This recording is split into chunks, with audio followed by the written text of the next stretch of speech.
Okay, good afternoon, ladies and gentlemen. I'm Eran Padumadasa. I'm a doctoral candidate at Queen Mary University of London. I'm here to talk about Bigfoot, unicorns, and privacy. You might be wondering why Bigfoot and unicorns.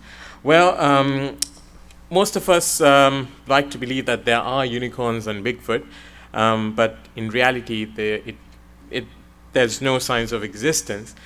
People now associate privacy from this viewpoint, mainly because of this modern technology-driven world. Privacy fades behind this cloud of technology. It has come to a point where people have started to bring out post-privacy discourses, which suggest that digital privacy is both untenable and socially unrewarding, leading to the assumption that privacy activism and privacy hygiene is not worth the effort. I am optimistic, and I believe that it's not the case, and there is still hope for better online privacy. So the context I take to look at privacy is online behavioral advertising, or OBA, where advertising networks track user behavior across sites and provide more specific, individualistic advertisements based on the user's profile. This is far more different to its predecessor, contextual advertising, which provides advertisements based on the content of the web page. Targeting advertising based on web searches has shown to increase ad click-through rates considerably when compared to untargeted advertising. The element within OBA that tracks user behavior online creates a serious threat to individuals' online privacy. This tracking is vastly done through cookies. I'm sure all of you know about cookies, and at least all the Europeans now know a lot about cookies, all thanks to the e-privacy directive, also known as the cookie law, which came into effect in 2012. This directive requires every website that uses cookies to receive consent from users before planting a cookie. However, the current landscape in tracking has changed significantly, where now websites are able to conduct tracking bypassing this cookie consent requirement using newer technologies such as browser fingerprinting.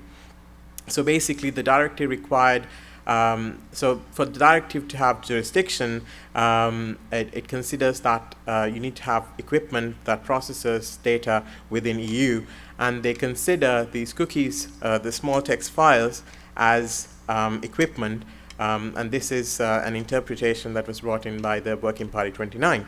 Whereas browser fingerprinting does not plant any text file on the user's computers. It extracts certain attributes from the web browsers, and based on that, they find if the browser is unique or not. So I see the consent in this context as flawed because rejection of cookies would prevent the user from using the website. And this forces the consumers to accept cookies, thereby consenting to the processing of data. When I talk to people, when I ask them how long they take, do they read the privacy policies, some say that just by seeing there's a link would basically satisfy that requirement, and they just click accept. And some, there have been studies done on the time that takes people to click on accept, and surprisingly it's less than 20 seconds. Also, the consumer's internet use has significantly changed, where most individuals now access the internet using smartphones. And cookies, interestingly, do not work that well with smartphones, whereas now the smartphone platforms provide proprietary IDs to track users. This brings in more opportunities for data integration, with fewer major players having massive quantities of consumer data.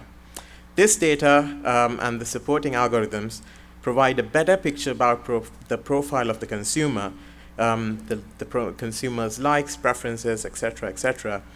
The more information that they capture, the more refined these profiles get. And these profiles will then be used to provide advertisements as well as content. This would mean that a consumer's choice would be highly influenced by the organization who have more information about these individuals, reducing the human agency of the consumers. If I give an example, I've been searching for flights to Washington, and wherever I go to, there's the advertisements following me about flight tickets to Washington, giving specific dates, which I have actually entered. And I believe that this could influence people to make decisions, and I believe that this is one of the most important harms of privacy invasion. So what do we do in our research project? We are trying to see if, from one angle, we are trying to see if privacy is socially and culturally constructed. So we are doing a cross-cultural study comparing the Western perspective versus the Asian perspective. And we also want to see if we come across any discourses of loss of control and loss of choice, which leads to our argument on human agency. And with all these, we hope to devise strategies to empower consumer agency, mainly focusing on the aspect of consent. So to figure out how exactly we can improve this, the notion of consent.